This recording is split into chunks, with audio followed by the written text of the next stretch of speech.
¿Sabes lo que es peor que perder a alguien que amas? Es cuando todos te odian por haberlo hecho. Y lo peor de todo es que tienen razón para odiarte, porque yo sí lo hice. Dejé solo $1 para cada uno de mis hijos en mi testamento, y el resto, todo el resto se lo di a quien realmente me amó durante estos últimos años tan difíciles. Y ahora estoy aquí, sentada en esta pequeña cafetería de barrio, donde el aroma a café fuerte me recuerda tanto a la cocina de mi abuela Carmen, tratando de explicarte por qué tomé esa decisión que ha destrozado a mi familia para siempre. Mira, no soy mala persona, o al menos no creo serlo. Durante 43 años fui Isabel Morales de García, esposa devota, madre sacrificada, la mujer que siempre ponía a todos antes que a ella misma. Viví en esa casa de ladrillo rojo en las afueras de Valencia, con su pequeño jardín donde cultivaba tomates y albahaca, donde el calor del verano mediterráneo se volvía casi insoportable por las tardes, pero donde las noches traían esa brisa fresca que hacía que todo valiera la pena. Era una vida, como te explico, una vida que se suponía que debía ser perfecta. Tenía a Manuel, mi esposo, desde los 23 años, un hombre trabajador que vendía seguros y que llegaba cada noche a las 7:30 en punto, siempre con esa sonrisa cansada pero genuina.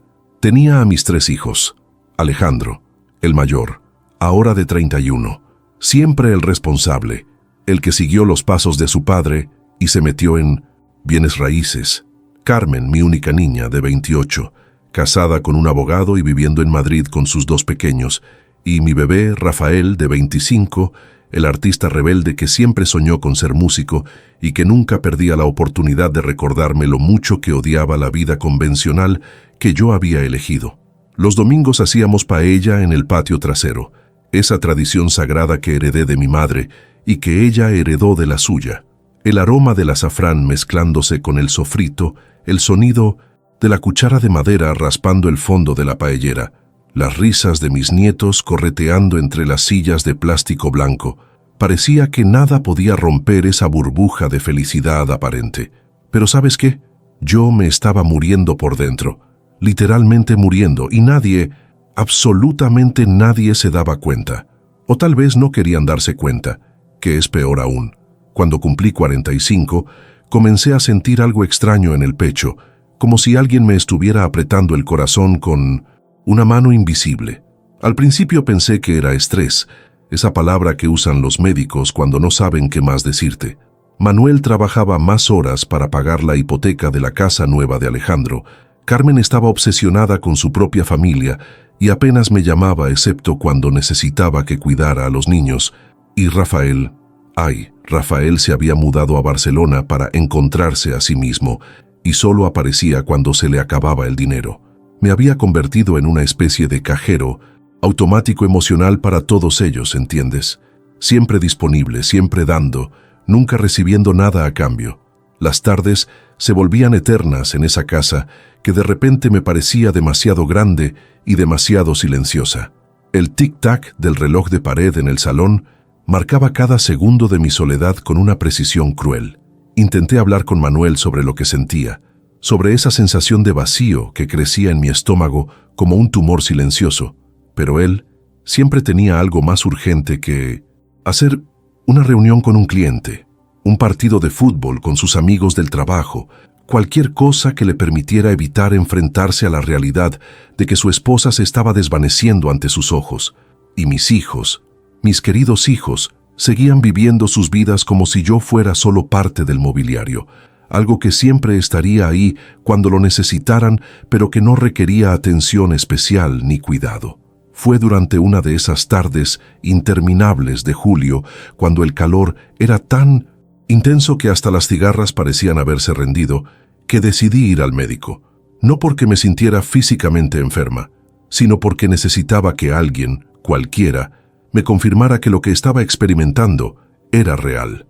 El doctor Hernández, un hombre mayor con bigote gris y unas gafas que se resbalaban constantemente por su nariz sudorosa, me hizo pruebas durante 3 semanas. Análisis de sangre, radiografías, esa máquina horrible que te mete en un tubo y hace ruidos como si el mundo se fuera a acabar.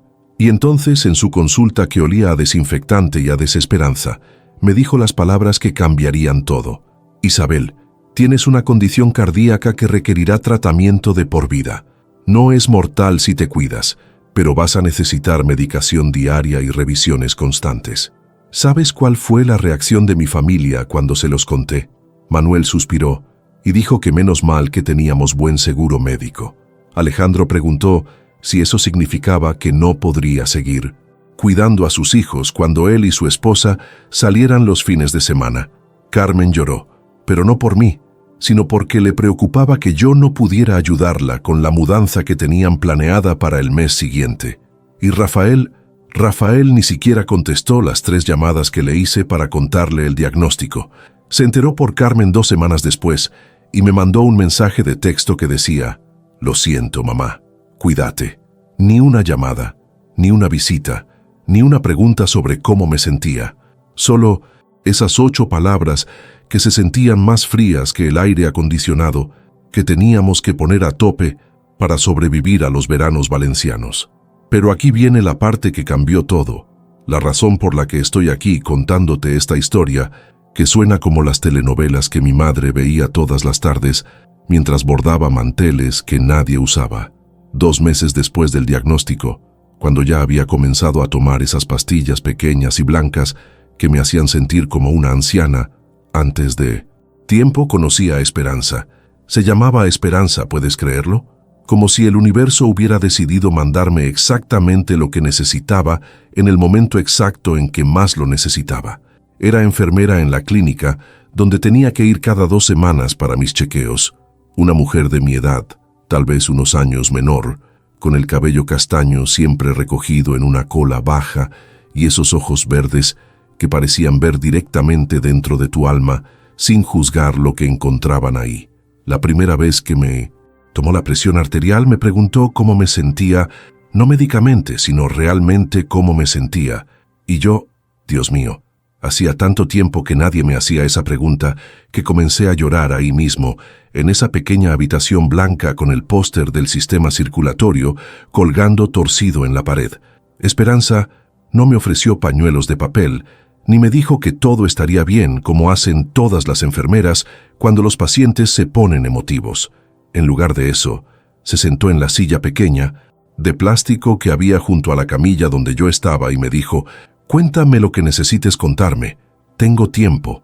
Y tenía tiempo. Realmente tenía tiempo para mí. Esa tarde me quedé en la clínica durante casi 2 horas, hablando sobre todo lo que había estado guardándome durante años, sobre la soledad que se sentía como un peso físico en el pecho, sobre la sensación de ser invisible en mi propia casa, sobre el miedo de que cuando muriera, lo único que sentirían sería alivio de no tener que fingir más que les importaba. Después de esa primera conversación, comencé a llegar temprano a mis citas solo para poder hablar con Esperanza unos minutos extra. Ella trabajaba el turno de la tarde, desde las 2 hasta las 10 de la noche, y yo descubrí que podía inventar excusas para quedarme en la clínica hasta que terminara su turno. Le decía a Manuel que había tráfico, que me había encontrado con una amiga del barrio, cualquier cosa que me diera esas horas preciosas donde alguien realmente me escuchaba. Esperanza me contó que había perdido a su esposo en un accidente de moto 3 años antes y que sus 2 hijos vivían en Argentina, a donde se habían mudado después de la crisis económica. Entendía la soledad de una manera que mi familia nunca podría entender, porque ella también había experimentado esa sensación de estar rodeada de gente que se supone que te ama, pero que en realidad solo te ve como una función, no como una persona completa con necesidades y deseos propios. Los sábados por la tarde, cuando Manuel estaba viendo el fútbol con sus amigos y mis hijos estaban ocupados con sus propias vidas, comencé a encontrarme con Esperanza en el pequeño café cerca del puerto, el mismo donde siempre pedía cortado con leche extra de espuma, y ella siempre tortilla de patatas, que compartíamos mientras hablábamos sobre todo y nada. Me contaba sobre los libros que leía, novelas de amor y misterio que yo nunca me había permitido leer porque siempre estaba demasiado ocupada, lavando ropa, preparando comidas, manteniendo la casa perfecta para una familia que ni siquiera notaba mis esfuerzos. Por primera vez en décadas, alguien me preguntaba qué pensaba sobre las cosas. Esperanza quería saber mi opinión sobre las películas que veíamos juntas los domingos por la tarde, cuando su turno le permitía librar, sobre los artículos de periódico que me recomendaba leer, sobre los planes que tenía para el futuro, planes que yo había dejado de hacer hace tanto tiempo que ni siquiera recordaba cómo se sentía tener sueños propios. Y lentamente, muy lentamente, comencé a enamorarme, no del tipo de amor pasional y ardiente de las películas, sino de algo más profundo y más real. El amor que nace del cuidado genuino, de la atención real, de sentirse vista y valorada por quien eres, no por lo que puedes hacer por otros. Esperanza me amaba por mi risa, que había estado dormida durante tantos años que yo había olvidado que era musical y contagiosa. Me amaba por mi manera de observar a la gente en la calle e inventar historias sobre sus vidas, algo que hacía sin darme cuenta y que ella encontraba fascinante. Me amaba por mi capacidad de encontrar belleza en cosas pequeñas, como la forma en que la luz del atardecer se reflejaba en las ventanas de los edificios antiguos, o como el aroma de las flores de azahar llenaba toda la calle durante la primavera. Nunca hablamos explícitamente sobre el hecho de que nos estábamos enamorando. No hubo grandes declaraciones ni momentos dramáticos. Simplemente un día, después de uno de nuestros paseos por el centro histórico de la ciudad, mientras estábamos sentadas en una banca del parque comiendo helado como dos adolescentes, ella tomó mi mano y yo no la retiré. Y en ese momento supe que mi vida había cambiado para siempre, que había encontrado algo que no sabía que estaba buscando, pero que había necesitado desesperadamente durante todos estos años. Por supuesto, la culpa me comía viva. Cada noche, acostada al lado de Manuel, que roncaba suavemente después de sus 8 horas diarias en la oficina, me preguntaba qué tipo de persona era. ¿Era una mala esposa? ¿Una mala madre? ¿Una mala católica? Había sido criada para creer que el matrimonio era sagrado, que una mujer debía dedicar su vida entera a su familia sin importar el costo personal. Pero al mismo tiempo, por primera vez en décadas me sentía viva, realmente viva.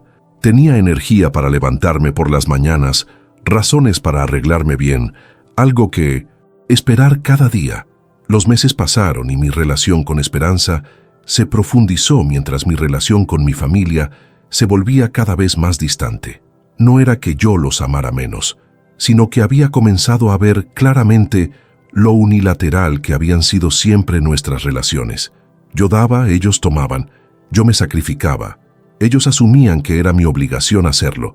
Yo sufría en silencio. Ellos fingían no notarlo porque era más conveniente así. Un día, durante uno de nuestros paseos vespertinos, por el jardín del Turia, mientras el sol se ponía y teñía todo de color naranja, como esas postales turísticas que venden en las tiendas de souvenirs, Esperanza me dijo algo que no he podido olvidar. Isabel, tú has pasado toda tu vida siendo lo que otros necesitaban que fueras. ¿Cuándo vas a ser quien realmente eres? Y yo no tenía respuesta para esa pregunta, porque honestamente no estaba segura de quién era realmente.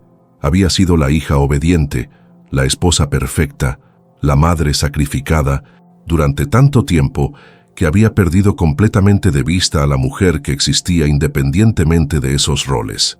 Esa noche decidí hacer algo que nunca había hecho antes. Le dije a Manuel que necesitábamos hablar seriamente. Era viernes por la noche, después de la cena que como siempre había preparado yo, y él estaba instalándose en su silla favorita frente al televisor para ver las noticias deportivas. Le dije que necesitaba saber si él me veía realmente como una persona o solo como la mujer que mantenía su vida funcionando sin problemas. Su respuesta, Dios mío, su respuesta fue exactamente lo que me temía. Me miró con esa expresión de confusión que ponen los hombres cuando sus esposas empiezan a hacer preguntas incómodas y me dijo, Isabel, ¿de dónde salen estas ideas? Por supuesto que te veo como persona. Eres mi esposa, la madre de mis hijos. ¿Qué más quieres ser? ¿Qué más quería ser? Quería ser alguien cuyas opiniones importaran, alguien cuyos sentimientos fueran considerados antes de tomar decisiones familiares, alguien que fuera amada por quien era, no por las funciones que cumplía. Pero no podía explicarle eso a Manuel, porque él realmente no entendía que existiera diferencia entre amar a alguien y necesitar los servicios que esa persona proporciona. Intenté hablar con mis hijos también. Llamé a Carmen y traté de explicarle cómo me sentía, pero ella estaba en medio de una crisis con su esposo y no tenía tiempo ni energía emocional para lidiar con los problemas de su madre. Alejandro me escuchó pacientemente durante 5 minutos antes de sugerirme que tal vez necesitaba encontrar un hobby, como si décadas de vacío emocional pudieran llenarse con clases de cerámica o pintura. Y Rafael me colgó cuando comencé a llorar por teléfono, diciéndome que no podía lidiar con drama familiar en ese momento porque estaba pasando por su propia crisis existencial. Fue entonces cuando me di cuenta de algo terrible y liberador al mismo tiempo. Mi familia me había convertido en su empleada emocional, y el contrato especificaba que yo debía estar siempre disponible para ellos, pero ellos no tenían ninguna obligación de estar disponibles para mí. Y lo más triste de todo es que yo había permitido que esto sucediera, había participado activamente en mi propia desaparición como individuo. Durante los siguientes 6 meses, mi vida se convirtió en una especie de doble existencia. Por las mañanas y las noches, era Isabel la esposa y madre, cumpliendo mis obligaciones domésticas con la eficiencia que había perfeccionado durante décadas. Pero por las tardes, cuando salía supuestamente a hacer mandados o visitar a amigas imaginarias, me convertía en la Isabel que se estaba redescubriendo junto a Esperanza. Visitábamos museos que nunca había tenido tiempo de conocer. Comíamos en restaurantes pequeños donde nadie nos conocía. Hablábamos sobre libros y películas y sueños que había enterrado tan profundamente que me sorprendía recordar que alguna vez los había tenido. Esperanza nunca me presionó para que dejara a mi familia o tomara decisiones drásticas. Al contrario, me ayudó a entender que el amor no es solo sacrificio y obligación, sino también respeto mutuo y cuidado genuino. Me enseñó que ser amada significaba ser vista completamente, con todos mis defectos y virtudes, y ser aceptada así. Me enseñó que podía tener necesidades propias sin sentirme culpable por ello, que podía querer cosas para mí misma sin que eso me convirtiera en una persona egoísta. Pero las mentiras comenzaron a pesarme. Cada vez que Manuel me preguntaba cómo había pasado la tarde y yo inventaba alguna historia sobre haber ido de compras o haber visitado a la vecina, sentía como si estuviera traicionando tanto a él como a mí misma. No porque me sintiera culpable por amar a Esperanza, sino porque me había dado cuenta de que toda mi vida había sido una mentira mucho más grande. La mentira de fingir que era feliz en un matrimonio donde era invisible. La mentira de pretender que mis hijos me valoraban cuando en realidad solo me utilizaban. La mentira de sonreír y asentir cuando por dentro me estaba muriendo de soledad. El punto de quiebre llegó en Navidad. Como siempre, me había pasado semanas preparando todo. La cena de Nochebuena para 16 personas, los regalos para todos los nietos envueltos perfectamente con lazos dorados, la casa decorada como si fuera a aparecer en una revista.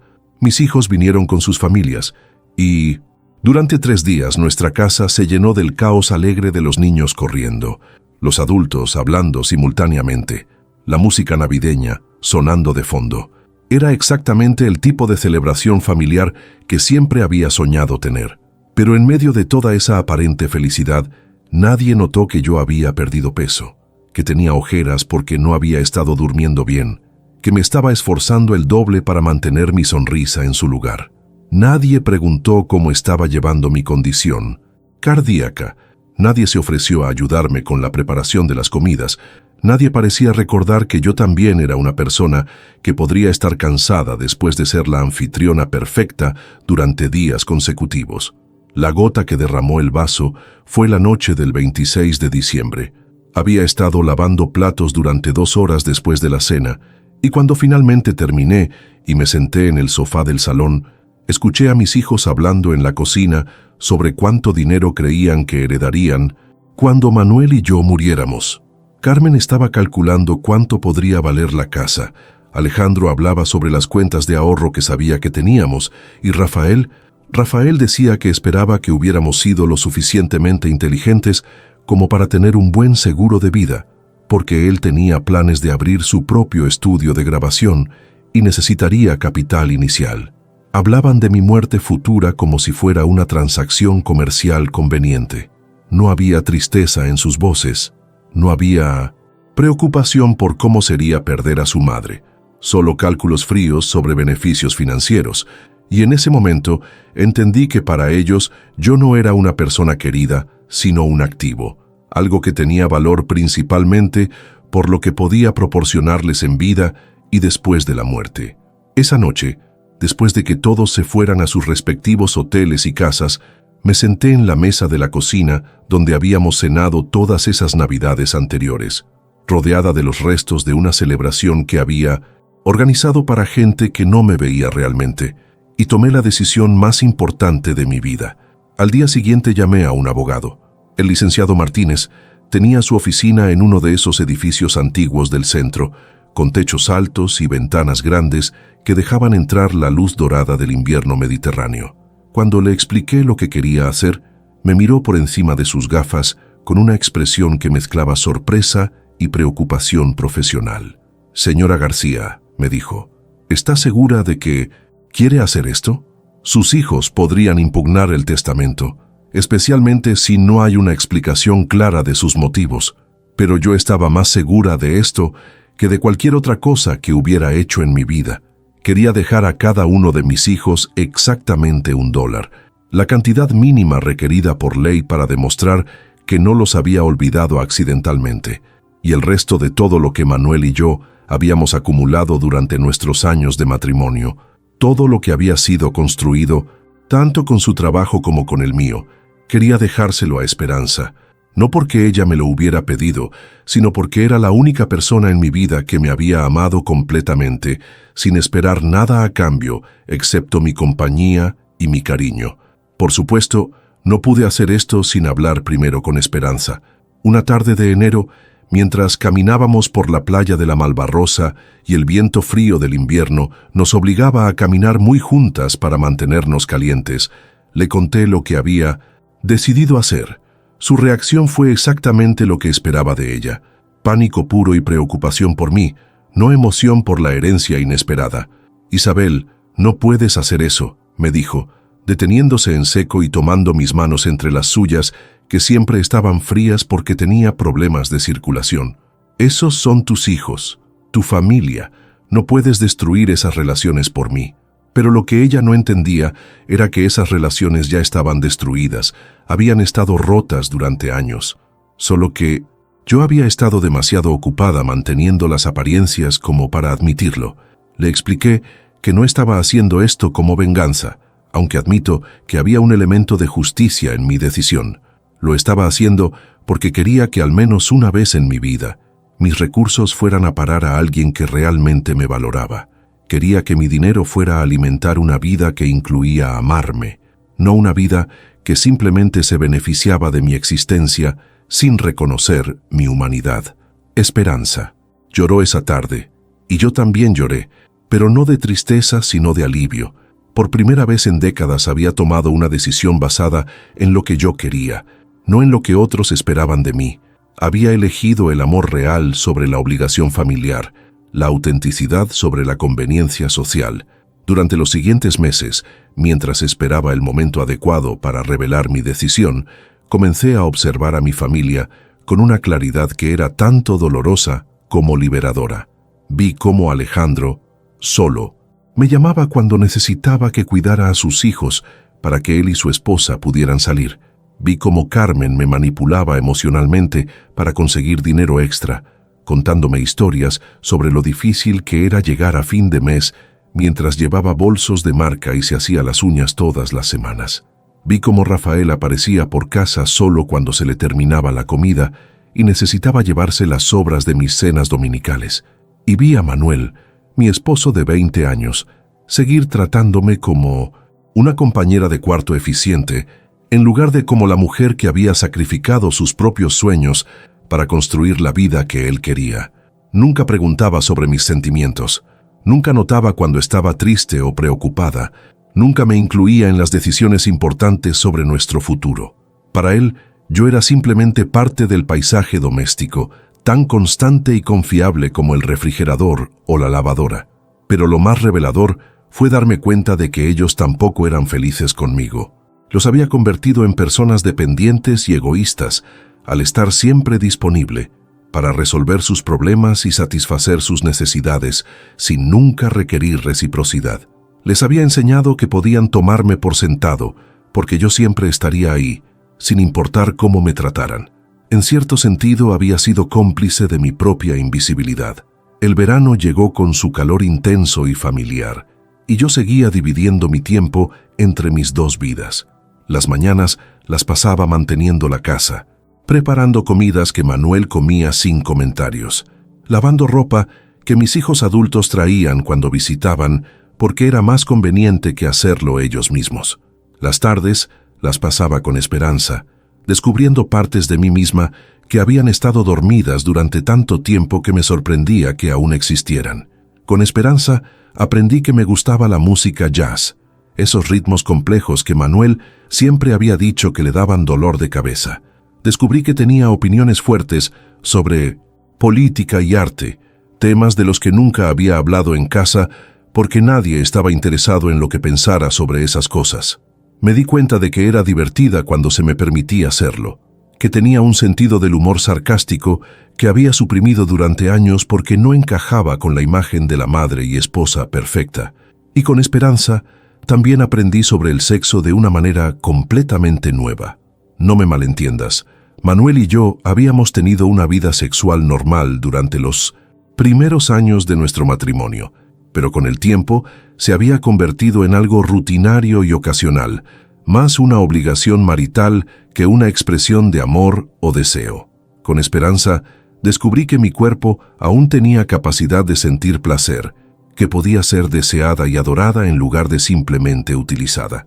La primera vez que nos besamos fue en su pequeño apartamento cerca del hospital, durante una tarde lluviosa de octubre, cuando habíamos llegado empapadas después de quedar atrapadas por una tormenta súbita. Estaba secándome el cabello con una toalla que olía a suavizante de ropa y flores, cuando ella se acercó y me tocó la cara con una ternura que me hizo temblar. El beso fue suave, tentativo al principio, pero cuando me di cuenta de que no me estaba apartando, se volvió más profundo y más urgente. Hacer el amor con Esperanza era completamente diferente a cualquier experiencia sexual que había tenido antes. Era lento, exploratorio, lleno de risas y conversación. Ella me preguntaba constantemente cómo me sentía, qué me gustaba, qué quería que hiciera. Por primera vez en mi vida, mi placer era tan importante como el de mi pareja, y esa revelación me hizo llorar la primera vez que alcancé el clímax en sus brazos. Pero por supuesto, mantener esta doble vida tenía su costo emocional. La culpa era constante, un peso en el estómago que nunca desaparecía completamente. No culpa por amar a Esperanza, eso se sentía como lo más natural y correcto que había hecho jamás, sino culpa por mentir, por vivir engañando a una familia que, a pesar de todo, había sido mi mundo durante tanto tiempo. También estaba el miedo constante de ser descubierta. Cada vez que llegaba a casa 5 minutos tarde, cada vez que Manuel notaba que estaba más arreglada de lo usual, cada vez que sonaba el teléfono y era Esperanza, mi corazón se aceleraba con pánico. Vivir en secreto es agotador de una manera que no puedes imaginar hasta que lo experimentas. Es como llevar una máscara las 24 horas del día, asegurándote constantemente de que no se resbale y revele quién eres realmente debajo. El otoño trajo consigo una serie de eventos que aceleraron mi decisión de hacer mi testamento público. Primero, Manuel comenzó a hablar sobre planes de jubilación que incluían vender la casa y mudarnos a un apartamento más pequeño en un complejo de jubilados, decisiones sobre mi futuro que estaba tomando sin consultarme, como si mis preferencias fueran irrelevantes. Cuando intenté expresar que no estaba lista para ese tipo de cambio, me dijo que era lo más sensato financieramente y que yo debería estar agradecida de que él se encargara de esas decisiones complicadas. Segundo, Carmen comenzó a presionarme para que cuidara a sus hijos durante las vacaciones escolares, porque había encontrado un trabajo de medio tiempo y necesitaba ayuda con el cuidado infantil gratuito. Cuando le sugerí que podría buscar una guardería o contratar a una niñera, me miró como si hubiera sugerido algo completamente irracional y me recordó que para eso estaban las abuelas, como si mi función principal en la vida fuera estar disponible para resolver los problemas de mis hijos adultos. Tercero, Rafael apareció en casa después de 2 meses sin noticias, no para visitarme o pasar tiempo conmigo, sino para pedir dinero prestado para un proyecto musical que sonaba más como una fantasía que como un plan de negocios real. Cuando le pregunté sobre su vida, sobre si era feliz, sobre si tenía a alguien especial, cambió de tema inmediatamente y volvió a hablar sobre el dinero que necesitaba. Y cuarto, y tal vez más revelador, mi condición cardíaca empeoró ligeramente, requiriendo ajustes en mi medicación y visitas más frecuentes al médico. Cuando se lo mencioné a mi familia durante la cena dominical, la reacción fue exactamente lo que esperaba: preocupación sobre cómo esto podría afectar mi capacidad de cumplir mis obligaciones familiares, no preocupación genuina por mi bienestar o mi calidad de vida. Fue esa noche, después de lavar los platos de la cena dominical, mientras mi familia veía televisión en el salón, que decidí que había llegado el momento de ser honesta sobre mi testamento. Pero primero, necesitaba ser honesta sobre esperanza. Le dije a Manuel en un miércoles por la noche, después de que terminara de ver las noticias y antes de que se fuera a dormir. No planeé un discurso elaborado, ni busqué el momento perfecto. Simplemente me senté en el borde de nuestra cama donde habíamos dormido juntos durante 20 años y le dije: Manuel, hay algo que necesitas saber. He estado viendo a alguien más durante el último año y medio. Su reacción fue vacía. No hubo explosión de ira, no hubo lágrimas, no hubo drama. Solo una larga pausa mientras procesaba la información y luego una pregunta práctica: ¿quién es él? Cuando le dije que era una mujer, pareció aún más confundido que enojado, como si la idea de que su esposa pudiera tener una vida sexual y emocional independiente fuera tan ajena que no podía procesarla completamente. Hablamos hasta las 3 de la madrugada esa noche, o más bien, yo hablé y él escuchó con esa expresión aturdida que había perfeccionado durante décadas de matrimonio. Le expliqué sobre mi soledad, sobre la invisibilidad que había sentido en nuestra relación, sobre la necesidad de ser vista y valorada como persona completa. Le hablé sobre esperanza y sobre cómo había descubierto que era capaz de amar y ser amada de maneras que había olvidado que existían. Manuel no gritó, no me llamó nombres, no amenazó con el divorcio. En lugar de eso, me hizo preguntas logísticas sobre cómo esto afectaría nuestras finanzas, nuestro estatus social, nuestros planes de jubilación.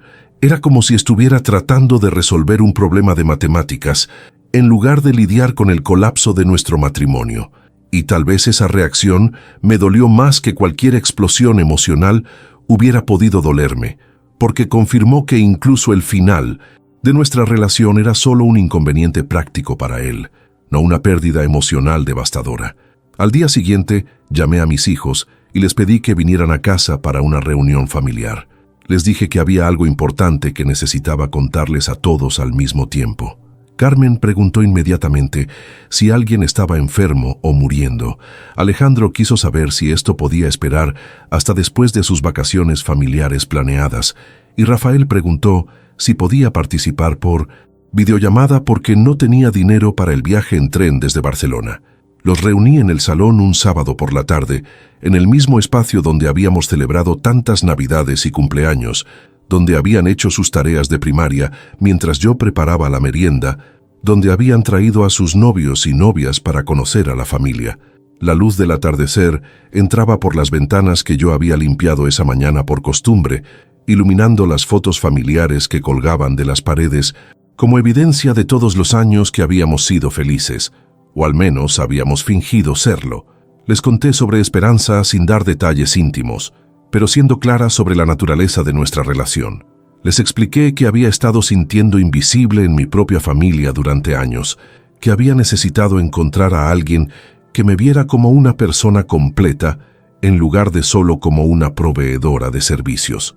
Les hablé sobre mi testamento y sobre mi decisión de dejar la mayor parte de mi herencia a alguien que realmente me había amado, sin esperar nada a cambio.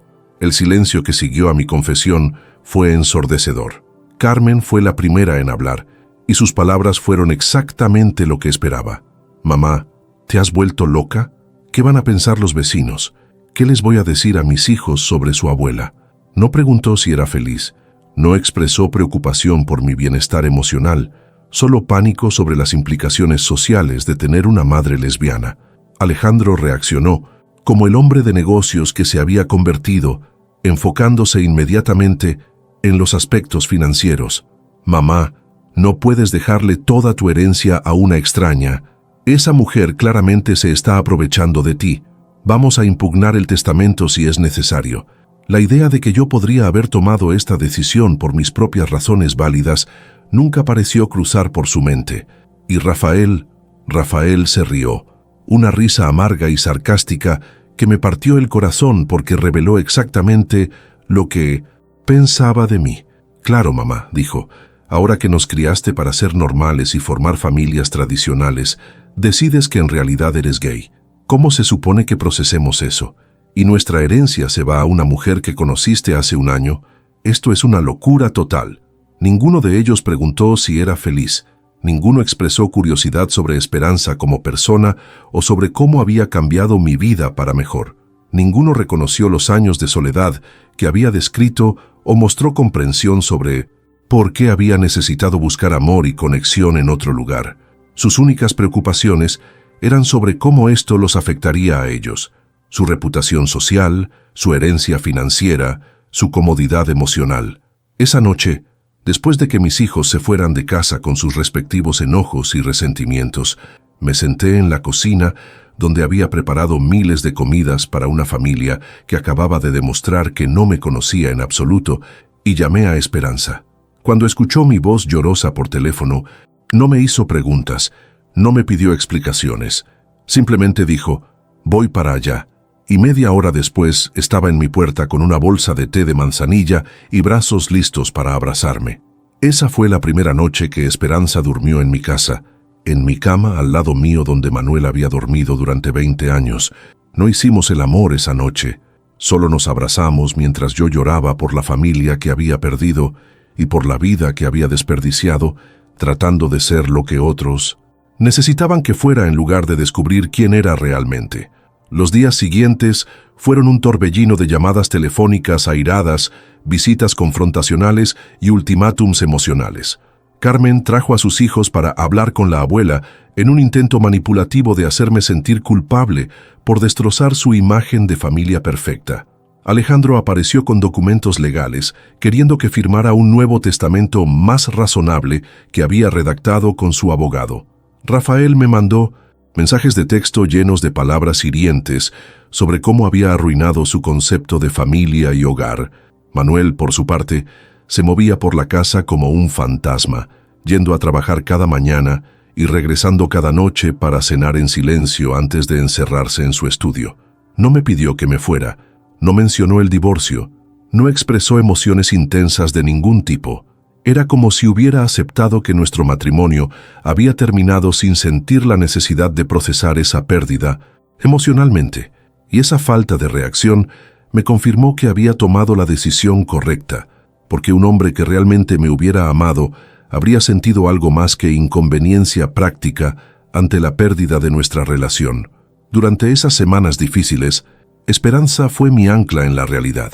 Me recordaba diariamente que tenía derecho a ser feliz, que merecía ser amada completamente, que no tenía que justificar mis decisiones ante gente que nunca había mostrado interés genuino en mi bienestar. Me ayudó a mantener la perspectiva cuando las llamadas de mis hijos me hacían dudar de mi cordura, cuando los comentarios de los vecinos me hacían sentir como un escándalo ambulante, cuando el peso de cambiar toda mi vida a los 62 años me parecía abrumador. También me ayudó a planear mi futuro de manera práctica. Decidimos que cuando se finalizara mi divorcio, cosa que Manuel había aceptado proceder sin drama legal, yo me mudaría al apartamento de Esperanza. Era pequeño, pero luminoso, con una terraza donde podíamos tomar café por las mañanas y ver las puestas de sol por las tardes. Estaría cerca del hospital donde ella trabajaba, en un barrio donde nadie nos conocía y donde podíamos ser simplemente dos mujeres que se amaban sin tener que explicar nuestra historia a nadie. Pero primero tenía que pasar por los últimos meses en la casa donde había vivido durante 2 décadas, viendo cómo mi familia procesaba su pérdida de control sobre mi vida. Fue durante este periodo que realmente entendí lo tóxica que había sido nuestra dinámica familiar. Mientras tuvieron la certeza de que estaría siempre disponible para ellos, me trataron con indiferencia benevolente. Pero en el momento en que tomé decisiones independientes que priorizaban mi felicidad sobre su conveniencia, me atacaron con una viciosa que reveló exactamente lo que realmente pensaban de mí. Carmen comenzó una campaña de culpabilización que incluía traer a sus hijos para que me preguntaran por qué la abuela ya no los amaba. Alejandro contrató a un abogado para investigar si tenía argumentos legales para impugnar mi testamento por capacidad mental disminuida. Rafael esparció la historia por toda su red social en Barcelona, pintándome como una mujer desesperada, que había sido manipulada por una cazafortunas lesbiana. Ninguno de ellos jamás preguntó qué podían hacer para reparar nuestra relación o cómo podían demostrar que realmente se preocupaban por mi felicidad.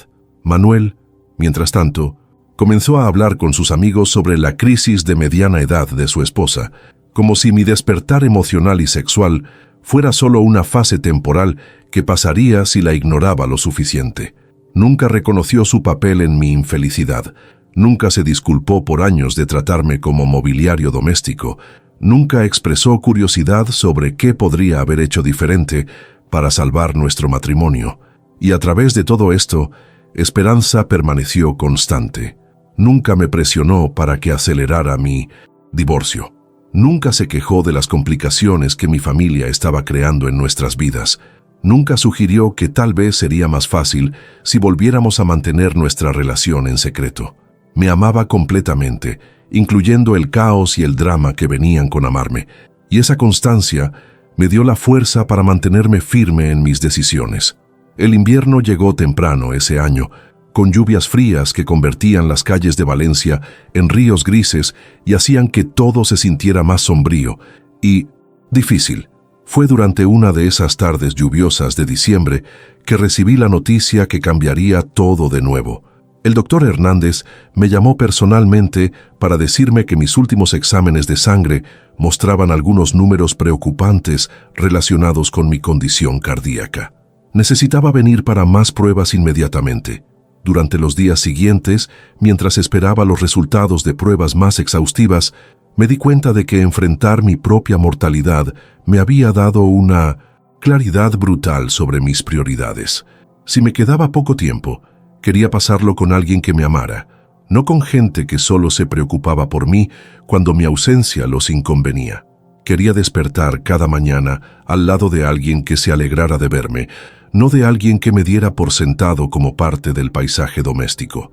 Cuando los resultados confirmaron que mi condición se había estabilizado y que con medicación adecuada y cuidado podía vivir muchos años más, sentí alivio, pero también una determinación renovada. Había estado viviendo como si ya estuviera muerta durante tantos años que tener la promesa de tiempo adicional se sentía como un regalo que no podía desperdiciar. Esa noche le propuse matrimonio a Esperanza. No fue romántico en el sentido tradicional.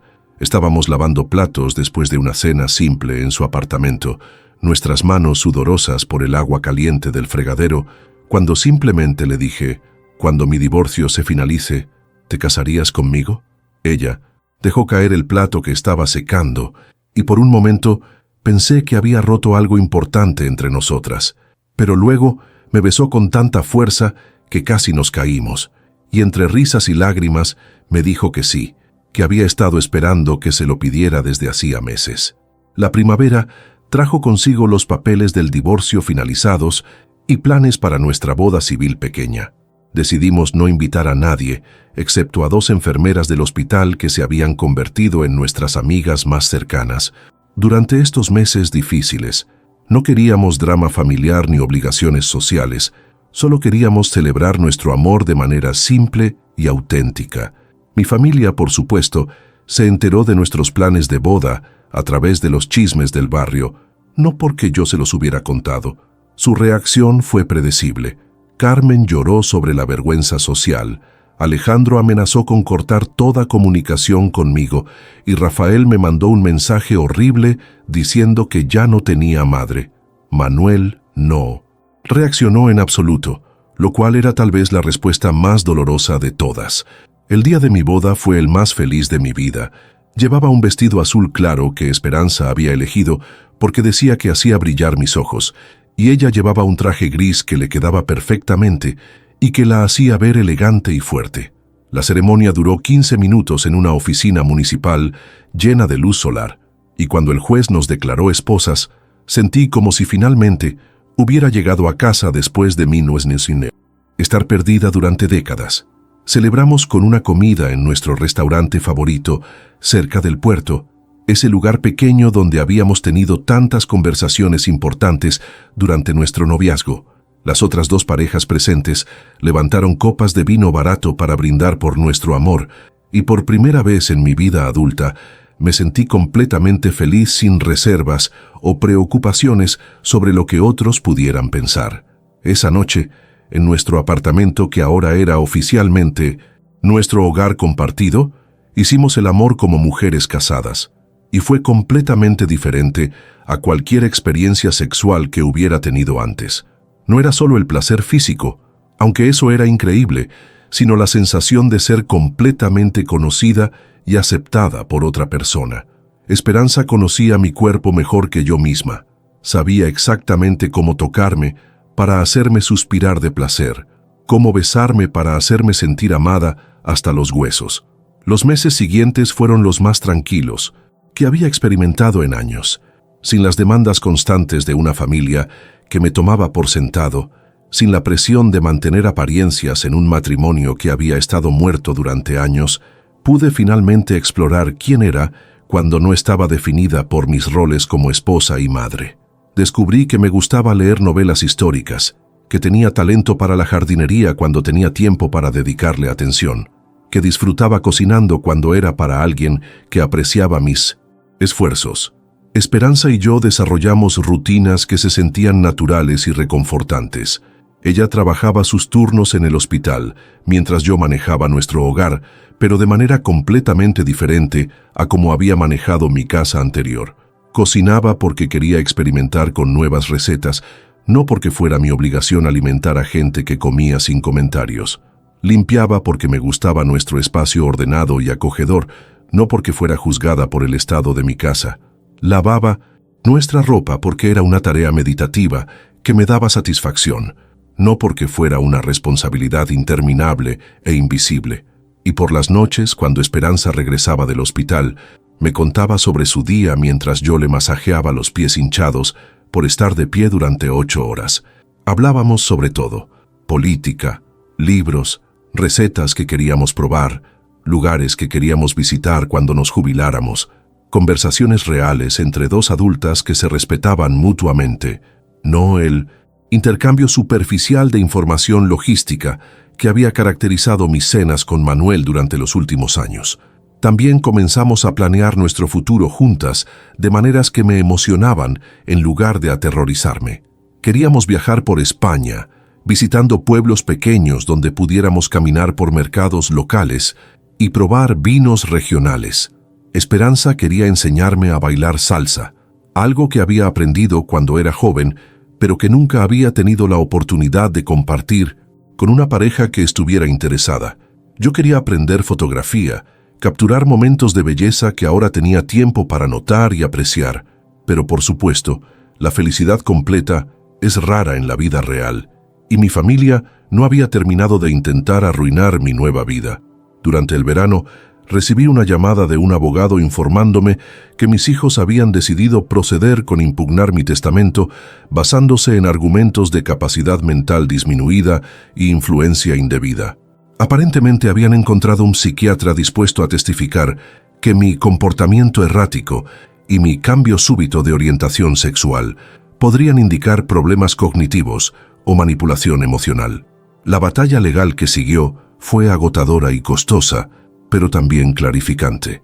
Durante las deposiciones y audiencias, tuve que articular en detalle por qué había tomado mis decisiones, y hacerlo me ayudó a entender aún más claramente que había actuado desde un lugar de salud mental mejorada, no disminuida.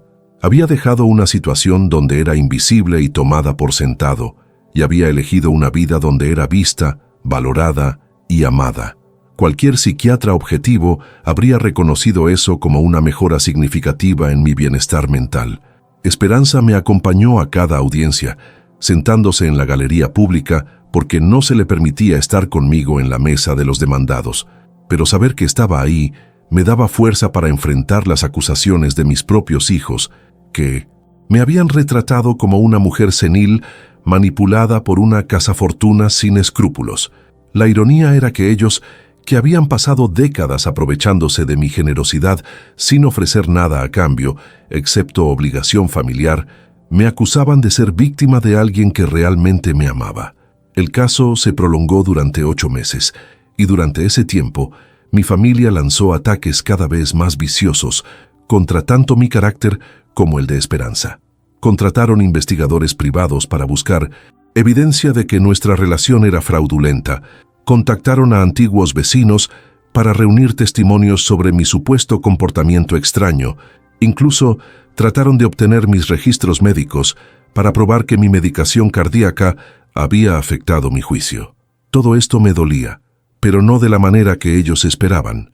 No me dolía porque me hiciera dudar de mis decisiones, sino porque revelaba tan claramente la profundidad de su egoísmo. Estaban dispuestos a humillarme públicamente, a destruir mi reputación, a causar estrés que podría agravar mi condición cardíaca. Todo para mantener control sobre dinero que habían dado por sentado que heredarían sin hacer nada para merecerlo. Durante este periodo, la diferencia entre mi familia biológica y mi familia elegida se volvió aún más clara. Mientras mis hijos me atacaban legal y emocionalmente, Esperanza me cuidaba con una devoción que nunca había experimentado. Cuando el estrés del caso legal me causaba noches de insomnio, ella se quedaba despierta conmigo, masajeando mis hombros tensos y recordándome que todo esto pasaría eventualmente. Cuando las acusaciones de mis hijos me hacían cuestionar mi propia cordura, me recordaba todas las formas en que mi vida había mejorado desde que estábamos juntas. Sus amigas del hospital, que se habían convertido en nuestro círculo social principal, me rodearon con apoyo durante este tiempo difícil. Me trajeron comidas caseras cuando estaba demasiado estresada para cocinar. Me llevaron a sitios, caminar por la playa cuando necesitaba aire fresco y perspectiva. Me recordaron constantemente que tenía derecho a vivir mi vida según mis propios términos, sin importar lo que otros pensaran. El momento crucial del caso llegó cuando el juez decidió entrevistarme personalmente en sus cámaras. Era un hombre mayor, cerca de la jubilación, con una expresión bondadosa, pero que había visto probablemente todo tipo de drama familiar durante su carrera. Me hizo preguntas directas sobre mi estado mental, mis motivaciones, mi relación con Esperanza, mis sentimientos hacia mis hijos. Le hablé honestamente sobre los años de soledad en mi matrimonio, sobre la invisibilidad que había sentido en mi papel como madre y esposa, sobre el despertar que había experimentado cuando finalmente encontré a alguien que me veía como persona completa. Le expliqué que mi decisión sobre el testamento no había sido tomada por venganza, sino por justicia, porque quería que mis recursos fueran a parar a alguien que realmente me valoraba en lugar de a gente que solo se beneficiaba de mi existencia. Cuando me preguntó sobre mi relación con Esperanza, pude hablar con claridad total sobre cómo ella había traído alegría, pasión y propósito de vuelta a mi vida. Describí cómo me cuidaba durante mis citas médicas, cómo celebraba mis pequeños logros, cómo me hacía sentir hermosa y deseada a una edad cuando muchas mujeres se sienten invisibles. No era una relación basada en manipulación financiera, sino en amor, genuino y respeto mutuo. Después de esa entrevista, esperamos 3 semanas angustiosas para la decisión del juez. Durante ese tiempo, mis hijos hicieron últimos intentos desesperados para hacerme cambiar de opinión. Carmen vino a nuestro apartamento llorando, suplicándome que reconsiderara por el bien de sus hijos. Alejandro me ofreció un compromiso donde yo podría dejar una porción a Esperanza, pero la mayoría tendría que ir a la familia biológica. Rafael me mandó una carta larga llena de recuerdos de su infancia, tratando de usar nostalgia emocional para manipularme. Pero ya era demasiado tarde para gestos desesperados. Si hubieran mostrado una fracción de ese interés en mi bienestar durante los años anteriores, tal vez las cosas habrían sido diferentes. Si hubieran preguntado alguna vez sobre mis sentimientos, mis necesidades, mis sueños, podríamos haber construido relaciones reales basadas en amor mutuo, en lugar de obligación unilateral. Pero habían mostrado su verdadera naturaleza durante esta batalla legal, y ya no había vuelta atrás. El juez falló a mi favor de manera contundente. En su decisión escrita, declaró que yo había demostrado capacidad mental completa, que mis decisiones habían sido tomadas libremente sin coerción, y que tenía derecho absoluto a disponer de mis bienes según mis deseos. También criticó sutilmente a mis hijos por intentar usar el sistema legal para anular las decisiones de una madre competente simplemente porque no les gustaban las consecuencias financieras. La sensación de vindicación fue abrumadora. No solo había ganado el derecho legal a mantener mi testamento, sino que un juez objetivo había confirmado que mis decisiones habían sido racionales y justificadas.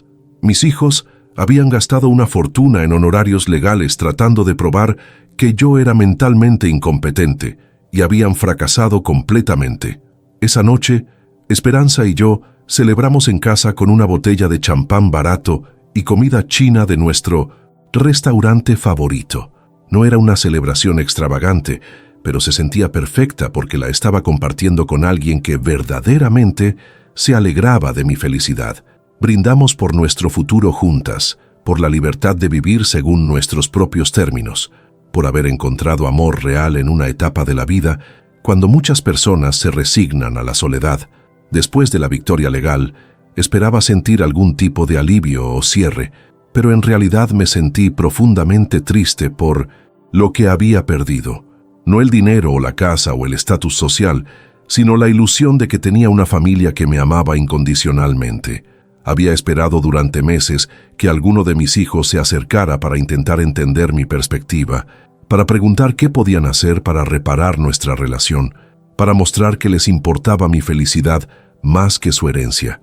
Pero eso nunca sucedió. Después de perder el caso legal, cortaron comunicación conmigo completamente. Carmen cambió su número de teléfono y me bloqueó en todas las redes sociales. Alejandro le dijo a sus hijos que la abuela había muerto, porque era más fácil que explicar por qué ya no la veían. Rafael se mudó a otro país, aparentemente para escapar de la vergüenza de tener una madre lesbiana que había perdido la cabeza. El dolor de esa pérdida fue real y profundo, pero también me trajo una claridad final sobre la naturaleza de nuestras relaciones. Había criado a 3 adultos que valoraban mi utilidad más que mi humanidad, que veían el amor como transaccional en lugar de incondicional, y aunque me dolía perderlos, también reconocía que lo que había perdido no había sido amor real, sino una imitación cómoda que había durado mientras les convenía. Manuel, sorprendentemente, fue el único que ocasionalmente mantuvo contacto después del divorcio, no porque sintiera nostalgia por nuestro matrimonio, sino porque aparentemente necesitaba ayuda ocasional con tareas domésticas que había dado por sentado durante décadas. Me llamaba cada pocos meses para preguntarme cómo funcionar la lavadora, dónde había guardado ciertos documentos importantes, qué ingredientes llevaba esa salsa que siempre hacía para la pasta. Estas conversaciones eran tristes, pero también validantes, porque confirmaban que su dependencia de mí había sido completamente práctica, no emocional. A medida que pasaron los meses y luego los años, mi nueva vida con Esperanza se volvió cada vez más rica y satisfactoria. Viajamos por España, como habíamos planeado, explorando pueblos medievales en Castilla, probando mariscos en Galicia, caminando por los campos de girasoles en Andalucía. Cada viaje era una aventura compartida, llena de descubrimientos y risas y el simple placer de experimentar cosas nuevas junto a alguien que te ama. También desarrollé nuevas amistades fuera del círculo limitado que había mantenido durante mi matrimonio. Las amigas de Esperanza del hospital me aceptaron completamente en su grupo y descubrí que era Posible tener relaciones adultas basadas en intereses mutuos y apoyo emocional recíproco. Estas mujeres me preguntaban sobre mis opiniones, valoraban mis consejos, se preocupaban por mi bienestar de maneras que mi propia familia nunca había hecho. Comencé a hacer trabajo voluntario en un centro para ancianos, ayudando a organizar actividades y simplemente pasando tiempo con gente que había sido olvidada por sus propias familias. Muchas de estas personas mayores habían pasado por experiencias similares a la mía, habían sacrificado décadas de sus vidas por familias que los habían abandonado en cuanto se volvieron inconvenientes. Trabajar con ellos me ayudó a procesar mi propia pérdida y también me dio perspectiva sobre cuán común es este tipo de abandono familiar. Mi salud se estabilizó completamente bajo el cuidado amoroso de Esperanza. Ella se aseguraba de que tomara mis medicamentos puntualmente, me acompañaba a todas mis citas médicas, me alentaba a mantenerme activa sin exagerar. Tener a alguien que genuinamente se preocupaba por mi bienestar físico hizo una diferencia enorme en cómo me sentía día a día. Ya no tenía que preocuparme de ser una carga para nadie, porque Esperanza me cuidaba de la misma manera que yo la cuidaría a ella si fuera necesario. Y nuestra vida íntima siguió siendo una fuente constante de alegría y conexión. Hacer el amor con Esperanza nunca se volvió rutinario o obligatorio como había pasado en mi matrimonio. Cada encuentro físico era una celebración de nuestro amor, una reafirmación de nuestro deseo mutuo, una manera de comunicar cosas que las palabras no podían expresar completamente. A los 65 años, estaba teniendo la mejor vida sexual de mi existencia con una mujer que adoraba mi cuerpo maduro y me hacía sentir hermosa cada día. 3 años después de nuestro matrimonio, recibí una noticia inesperada. Carmen había intentado contactarme a través de una amiga mutua, aparentemente porque estaba pasando por un divorcio difícil y necesitaba apoyo emocional. La amiga me preguntó si estaría dispuesta a hablar con mi hija, quien supuestamente había madurado y entendía mejor mi situación. Mi primer instinto fue rechazar cualquier contacto. Carmen había tenido años para acercarse a mí, si realmente había experimentado algún crecimiento personal, y el hecho de que solo intentara restablecer comunicación cuando necesitaba algo me parecía típico de nuestro patrón histórico. Pero Esperanza me alentó a, al menos, escuchar lo que tenía que decir, no por el bien de Carmen, sino por mi propia tranquilidad mental. La conversación que tuvimos fue reveladora de maneras que no esperaba. Carmen había efectivamente madurado hasta cierto punto. Podía articular que había estado equivocada al no apoyarme durante mi transición de vida, que entendía mejor ahora lo que significaba sentirse atrapada en un matrimonio sin amor. Pero también quedó claro que su nuevo entendimiento era puramente intelectual, no emocional. Podía decir las palabras correctas sobre respetar mis decisiones, pero nunca expresó curiosidad genuina sobre mi felicidad actual o interés real en conocer a Esperanza como persona. Y por supuesto, eventualmente llegó la verdadera razón de su llamada. Estaba luchando financieramente debido a su divorcio y se preguntaba si yo podría reconsiderar algunas partes de mi testamento, dado que ahora entendía mejor mi perspectiva. No había cambiado fundamentalmente, simplemente había aprendido a empaquetar sus demandas en lenguaje más sofisticado. Le dije que me alegraba saber que estaba bien, que le deseaba lo mejor en su nueva vida, pero que mi testamento permanecería como estaba. También le dije que si alguna vez quería conocer realmente a Esperanza y construir una relación genuina, basada en respeto mutuo, estaría abierta a esa posibilidad, pero que no estaba interesada en reanudar una relación transaccional donde yo proporcionaba apoyo emocional y financiero sin recibir nada significativo a cambio.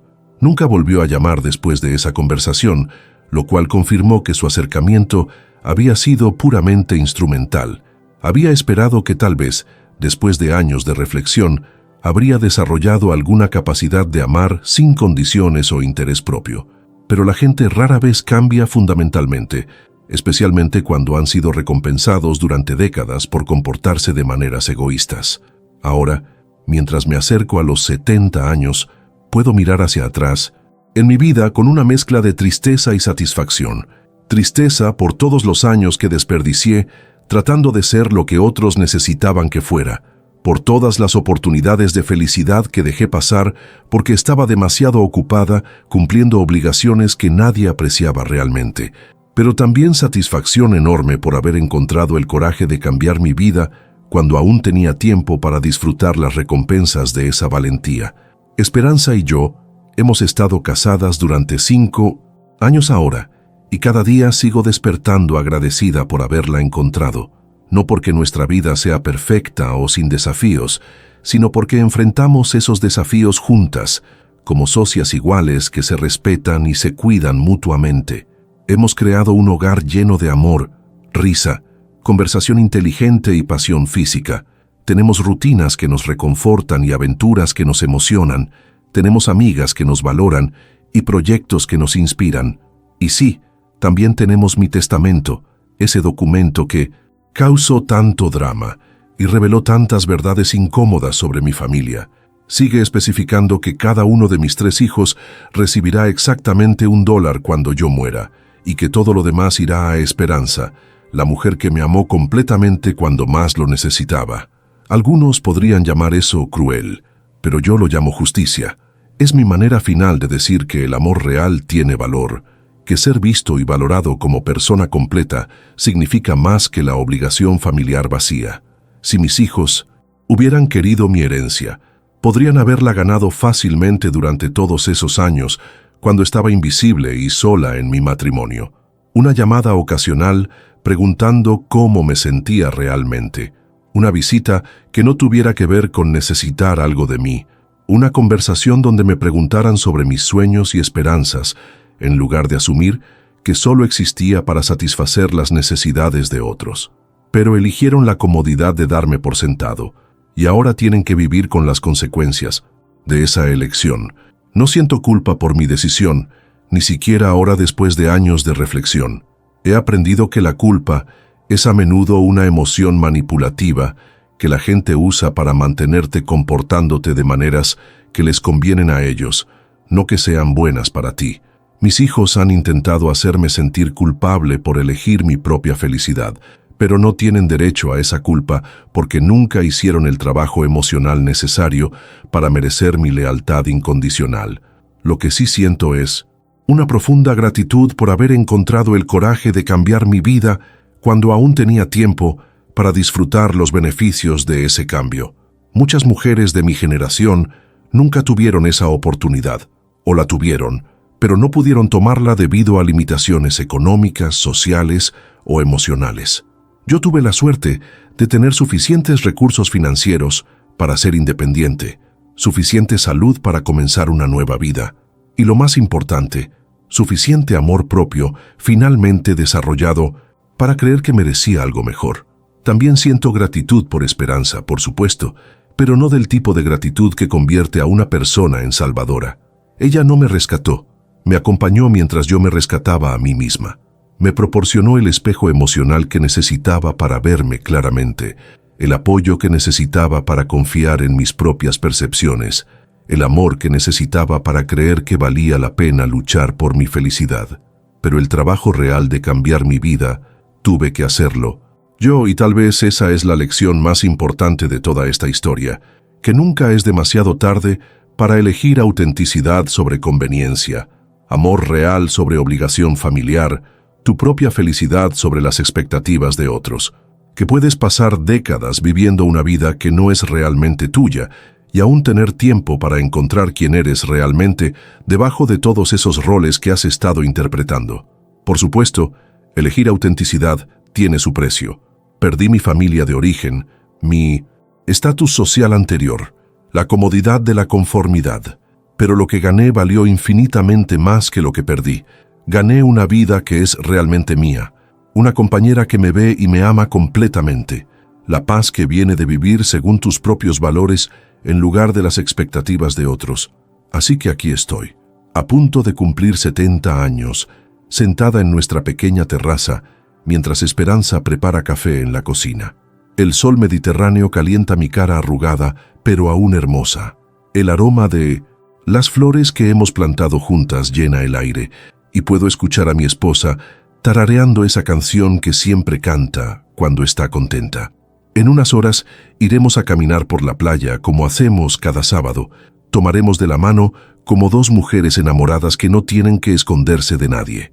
Y cuando muera, cosa que todos tenemos que hacer eventualmente, moriré sabiendo que pasé los últimos años de mi vida siendo completamente yo misma, amada por quien realmente era, no por las funciones que podía cumplir para otros. Mi testamento reflejará esa verdad. $1 para cada hijo que me vio solo como útil y todo lo demás para la mujer que me vio como completa. Esa es mi historia y no me arrepiento de ni una sola decisión que tomé para llegar aquí, porque al final lo único que realmente importa es si viviste auténticamente, si amaste completamente, si fuiste fiel a quien realmente eras debajo de todo lo que otros querían que fueras. Y yo finalmente puedo decir que sí, que lo hice, que encontré el coraje para elegir el amor real sobre todo lo demás. Y eso, mi querida, vale más que cualquier herencia que mis hijos podrían haber recibido.